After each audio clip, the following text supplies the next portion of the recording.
Esquerra Unida de la Vall hem demanat en reiterades ocasions que l'equip de govern del PP a l'Ajuntament de la Vall d'Uixó augmentarà el pressupost dedicat per a contractació de persones aturades que estan en pitjor situació en aquests moments. Des del Partit Popular sempre se'ns ha dit que no i sempre s'ha negat a augmentar aquest pressupost que considerem que és tan necessari en aquests moments en què hi ha tantes famílies valleres que ho estan passant tan malament.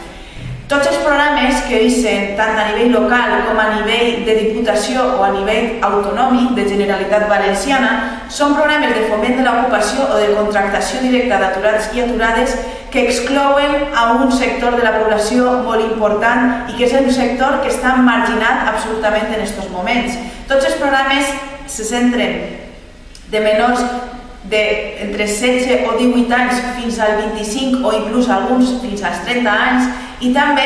en edats compreses des del 45 fins a 65 anys. Però ens trobem amb un sector de població marginat, com ja dic, que són les persones que estan en edats compreses entre els 30 i els 45 anys.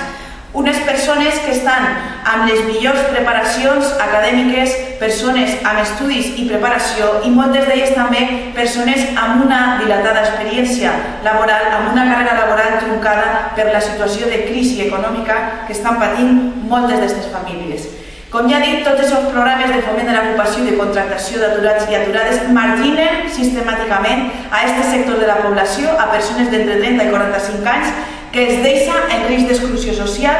que no ens queda a moltes d'elles un altre remei que acudir a l'economia submergida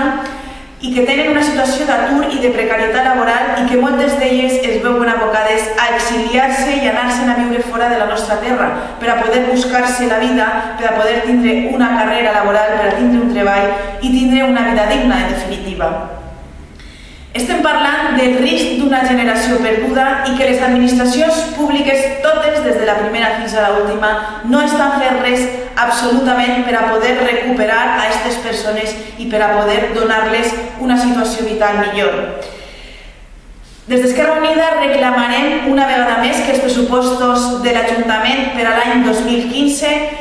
tinguen una partida pressupostària important per a contractació de persones aturades de totes les edats, però també volem atendre a aquestes persones que estan entre els 30 i els 45 anys i que necessiten també tindre un treball i que necessiten també tindre una vida digna. Esta és una mostra més de la falta de sensibilitat, del poc de respecte i del poc de consideració que tenen des de l'equip de govern del Partit Popular a les persones que estan en pitjor situació en aquests moments. Però és un exemple només. Un altre exemple l'hem patit, desgraciadament, durant aquesta setmana. I és que, com saben vostès, les marxes per la dignitat del País Valencià, amb la seva columna que va eixir el dilluns passat de Castelló, va passar per la ciutat de la Vall, va estar unes hores,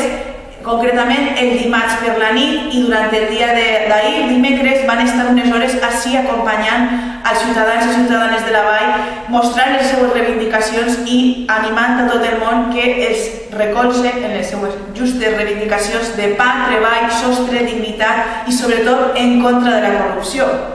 Doncs bé, aquestes persones havien demanat un espai municipal públic, com és el poliesportiu municipal, per a que la nit del dimarts pogueren assejar-se, pogueren dormir en aquest poliesportiu municipal que és de tots i de totes. L'alcalde de la Vall d'Uixó va sentar un precedent i va ser l'únic alcalde de tota Espanya, va ser l'únic alcalde que va negar un espai públic per a aquestes persones que venien a peu caminant des del dilluns des de Castelló. Una situació absolutament intolerable i lamentable. Però és que tenim un altre episodi més amb les marxes de la dignitat, i és que ahir les persones que formen part de les marxes de la dignitat van anar a l'Ajuntament a enregistrar una instància en la que demanaven a tots els grups municipals que es recolzaren en les seues justes reivindicacions i van registrar, com ja he dit, en una instància aquest manifest de les marxes de la dignitat, un manifest absolutament assumible i a més és obligatori per a poder mantenir un estat social i per a que les persones tinguin una vida digna en aquests moments, que moltes d'elles ja no estan tenint-la. Van enregistrar aquesta instància i van demanar reunir-se amb tots els grups municipals. Els grups de la posició, com no podia ser d'una altra manera, ens van reunir i ens vam acollir i vam participar en la mesura del que vam poder amb les marxes de la dignitat, amb aquestes persones que porten esta dignitat i esta reivindicació d'una vida més justa per a tots i per a totes. Però des de l'equip de govern vam demanar també les marxes de la dignitat que des de l'equip de govern es reunirà algú amb ells per a poder parlar i traslladar-los les seues inquietuds i les seues reivindicacions. Des de l'Ajuntament, el senyor Clavell, l'alcalde, no va rebre'ls en cap moment, ni tan sols es va dignar a saludar-los i a poder parlar amb ells, encara que haguera sigut 5 minuts per a poder atendre aquestes persones com es mereixen. Però és que des de l'equip de govern se'ns van dir que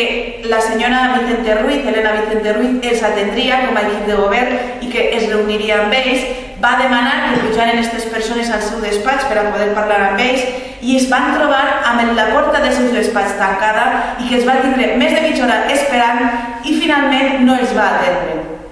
Com ja dic, una situació molt lamentable i que deixa palesa una vegada més l'absoluta i total falta de respecte i consideració i despreci de la gent del Partit Popular